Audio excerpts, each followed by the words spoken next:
Hello, my friends, and welcome back.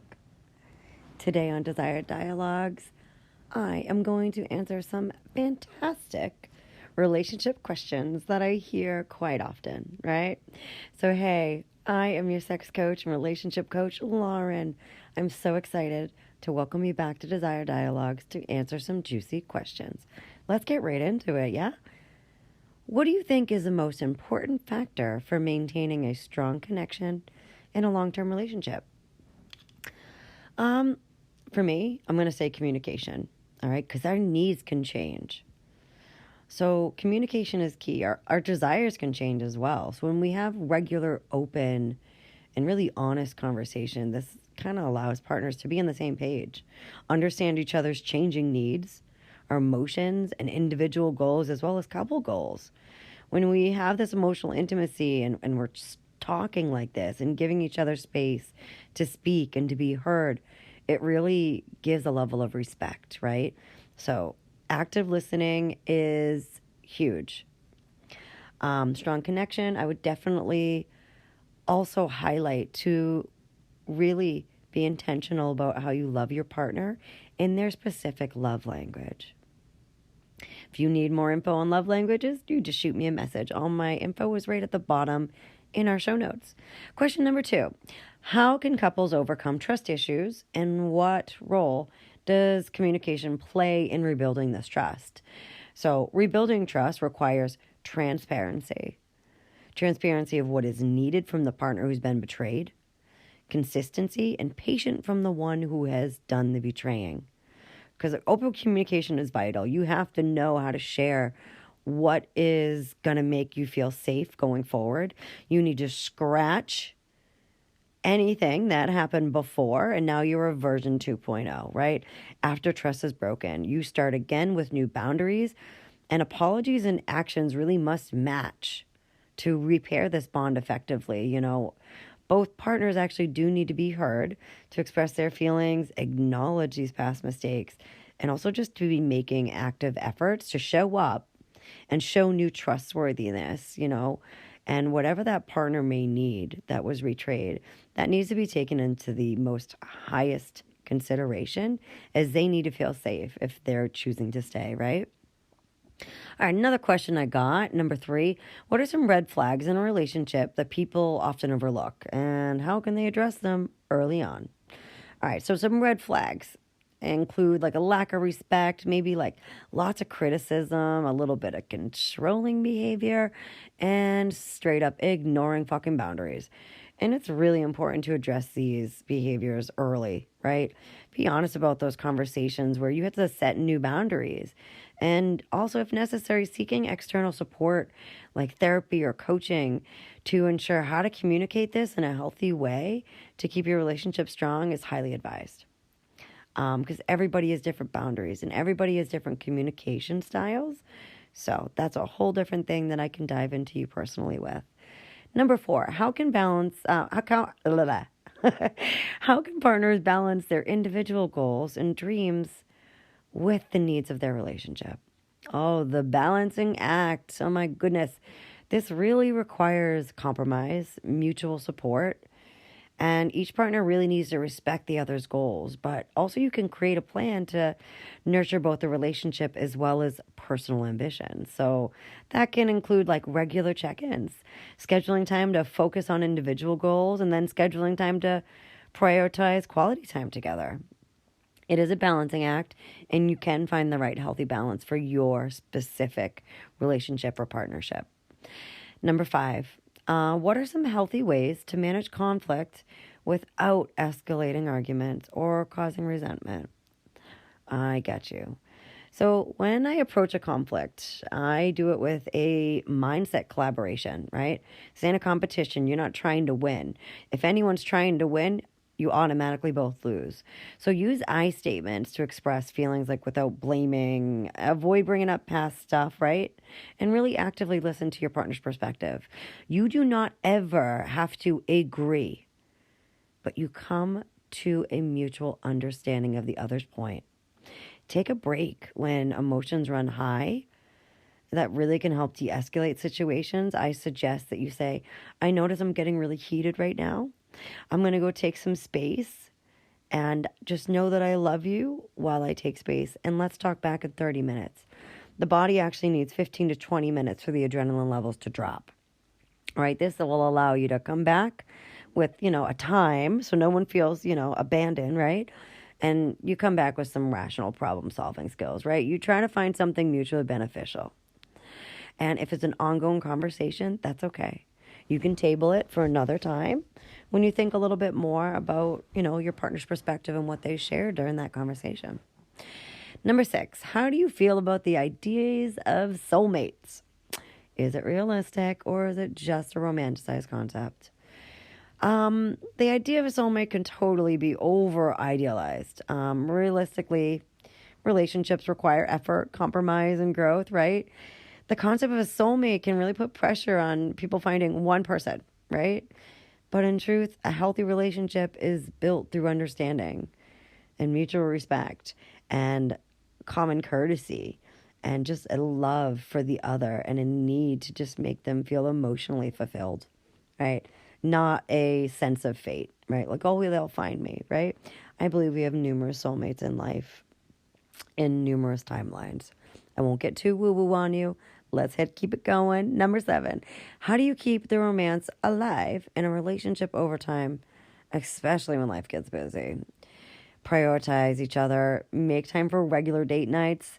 And that's the thing. Date nights don't have to be going out. You can cook a meal in together, right? These small gestures of affection, maybe like leaving some cute little sweet Post-it notes. You can bring up an old picture.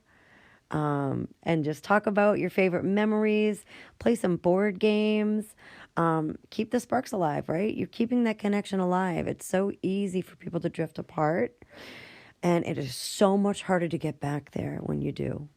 So when you're staying emotionally connected, it really is going to help maintain that intimacy, all right? Just be intentional about it, intentional about what you want for the week ahead.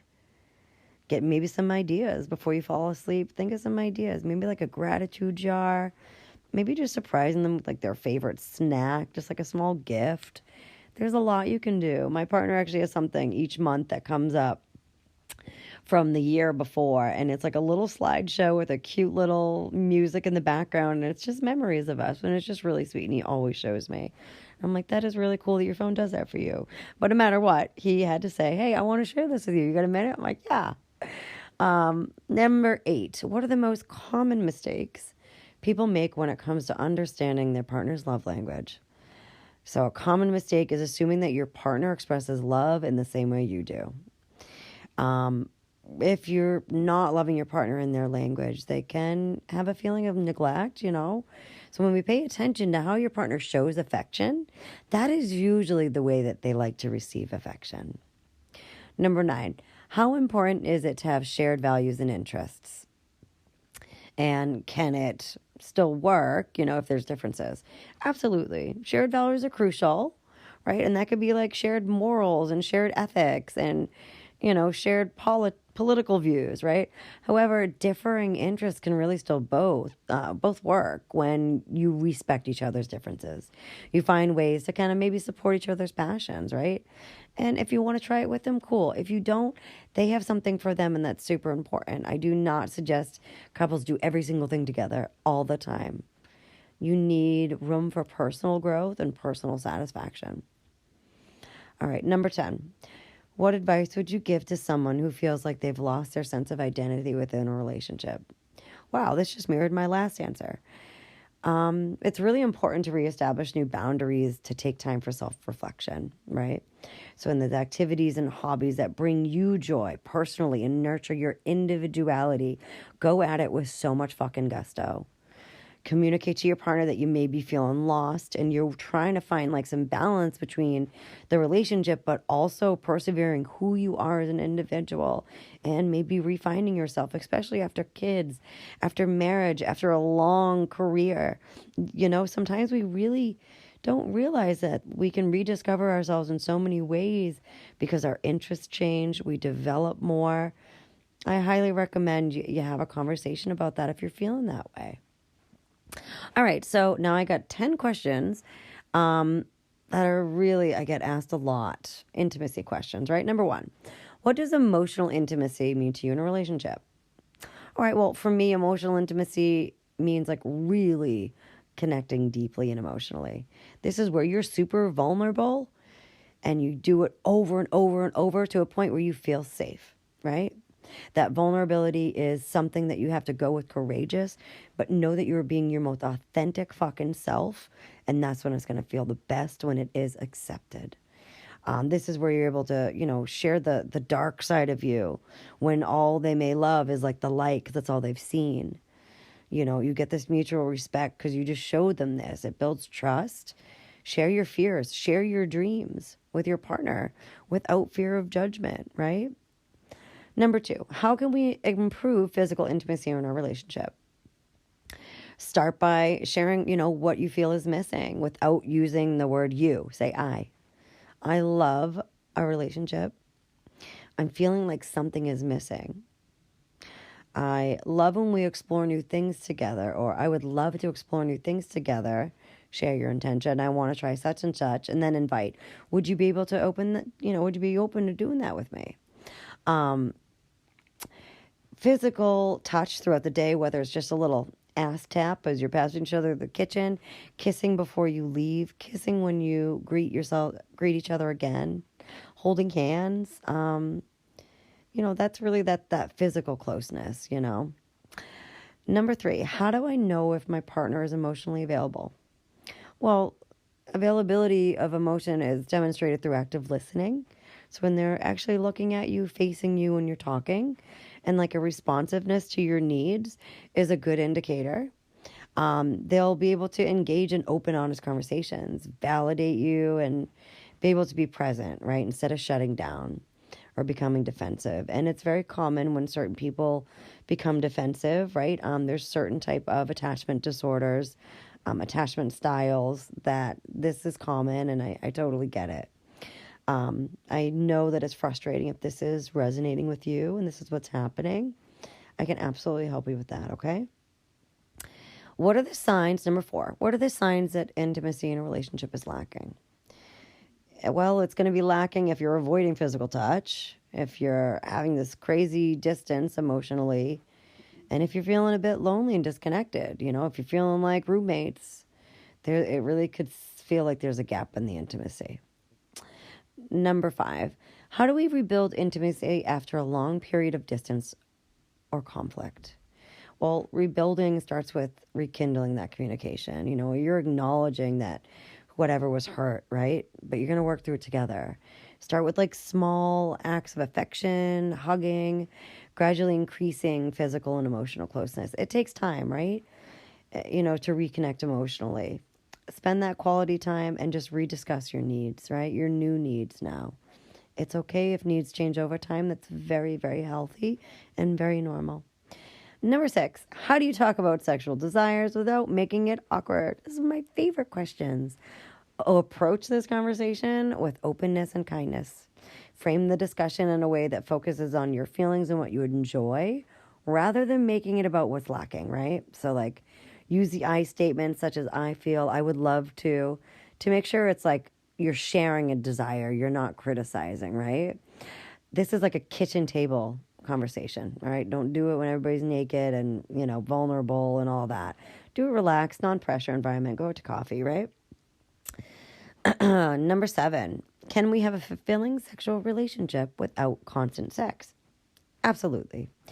Intimacy can maintain through emotional connection, affection, outside of sexual activity, right? Couples really can have a fulfilling relationship, with different ways of expressing love. Deep conversation, date nights, emotional support. But like sexual intimacy should be one part of a broader, emotional, rich connection. All right. Number 8, how do I feel closer to my partner if we have different love languages? The big key here is understanding what yours is and what theirs is, and giving them solid descriptions and specifics on what that looks like to you and what that feels like to you to be loved that way, right? So, for example, if one partner values words of affirmation, but yet the other likes physical touch, both of you can learn how to give and receive affection in that way to meet the other. Number 9, is it normal to go through phases of less intimacy in a long-term relationship? Absolutely, it's totally normal for things to fluctuate. Life changes, kids, work, stress, the economy, external factors. The important thing is that you address it when you notice it and you both take steps to, bring it back to connection instead of feeling pressure to maintain like the same level of intimacy constantly. Number 10, what are some non-sexual ways to be intimate by my partner? Cuddling, holding hands, playing games, sitting in silence, working out, yoga, offering like emotional support, being excited about their new job, being excited about their raise, cooking meals together, leaving little love notes, expressing gratitude, so many things. Oh, my friends, what would you like to desire to learn more about? These are just the top 10 questions of each category that I've been asked, and I wanted to share that with you. It's been a blast being with you guys today, and I hope you desire to get some juicy questions. Reach out to me. I'd love to hear them. All my info is down in the show notes if you need some help working through these type of topics with a personal coach for you. Until next time.